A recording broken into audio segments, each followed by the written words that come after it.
स्वामी जी, आजकल कई लोग इसी स्ट्रेस में अपने आप को कमरे में बंद कर लेते हैं। वो ये सोचते हैं कि अकेले दुनिया की हर झंझावात से वो लड़ाई लड़ लेंगे, और फिर इसी की वजह से ब्रेन फॉग, चिड़चिड़ापन, एंजाइटी होना, उल्टियां होना, तबीयत खराब होना, सिर दर्द का बढ़ जाना, न जाने कितनी सारी और परेशानी आने लगती है।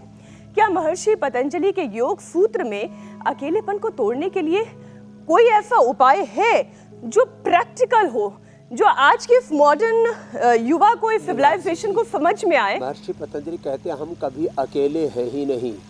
हमारे साथ 37 ट्रिलियन सेल्स हैं, हमारे साथ 72,72,10,201 नाड़ियों की दिव्य ऊर्जा है, अष्टचक्र नवद्वारों की दिव्य ऊर्जा है। हमारे साथ इस ब्रह्मांड के अनंत कोटि ऋषि मुनियों के, भगवान शिव, भगवान राम, कृष्ण, हनुमान और परात्पर ब्रह्म के, भगवती के आशीर्वाद हैं। हमारे साथ अनंत कोटि दिव्य शक्तियों की इस पूरे अस्तित्व में ना दिव्य ऊर्जाएं ऐसे ठसाठस भरी हुई है। तो दिव्य शक्तियों की आशीषों से हम सदा आशीषित हैं।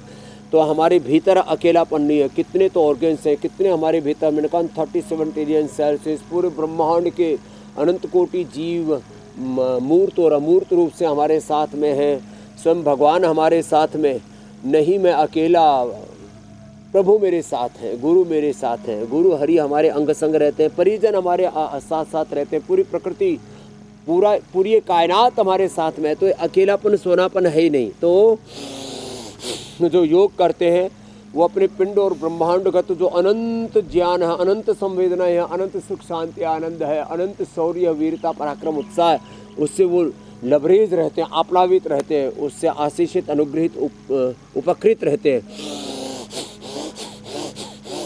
तो अकेलापन तो रहेगा ही नहीं। फिर अच्छा खाओ, अच्छा आहार, अच्छा विचार, अच्छी वाणी, अच्छा व्यवहार, अच्छा स्वभाव, अच्छा आचरण, सच्चा आचरण जब करते हैं तो अपने आप जीवन में इतना सेल्फ मोटिवेशन रहता है।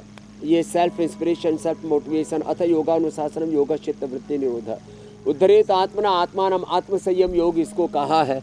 तो ये जो पूरा प्रोसेस है अध्यात्म का, वो आपको अकेलापन में तो एक क्षण के लिए भी आपको जीने ही नहीं देता। आप तो सदा एक अनंत अनंत ज्ञान, सुख, संवेदना, शांति, आनंद, उत्साह, अनंत जो है शौर्य वीरता पराक्रम में आप जीते।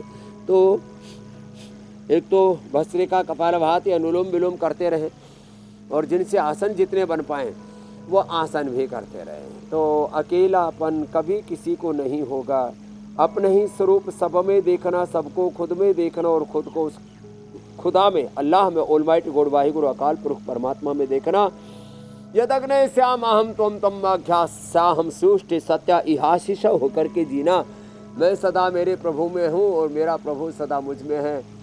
सदा मैं प्रभु तुझको देखूँ, हर जीव में, हर फूल में, हर कली में, हर पत्ते में, हर फल में, हर डाल में, कण कण में तुझे देखो, और तू मुझे सदा देख रहा है। विष्णु कर्माणि पश्यत यतो व्रतानि पस्मसे इंद्रस्य युच्य सखा। भगवान की रहमत, उसकी करुणा, उसकी दया दृष्टि, वो भ्राता बन के, त्राता बन करके, भाग्य विधाता बन करके सदा हमें उभारता रहता है। ऐसे जिनकी दृष्टि होती है उनको कभी सोना, बिल्कुल ठीक बात। और अगर अकेले ही हर किसी को जंग लड़नी होती, मैं सारी अपनी अनुभूति की बातें कह रहा हूँ, तो ना ये आत्मा का कॉन्सेप्ट होता, ना सोसाइटी का कॉन्सेप्ट होता, ना माता पिता, भाई बहन, ना गुरु शिष्य। ये सारे रिश्ते क्यों दिए ईश्वर ने? इसलिए दिए क्योंकि हम एक सामाजिक प्राणी हैं। हम अकेले में नहीं लड़ सकते, और ना हमें अकेले में लड़ना चाहिए।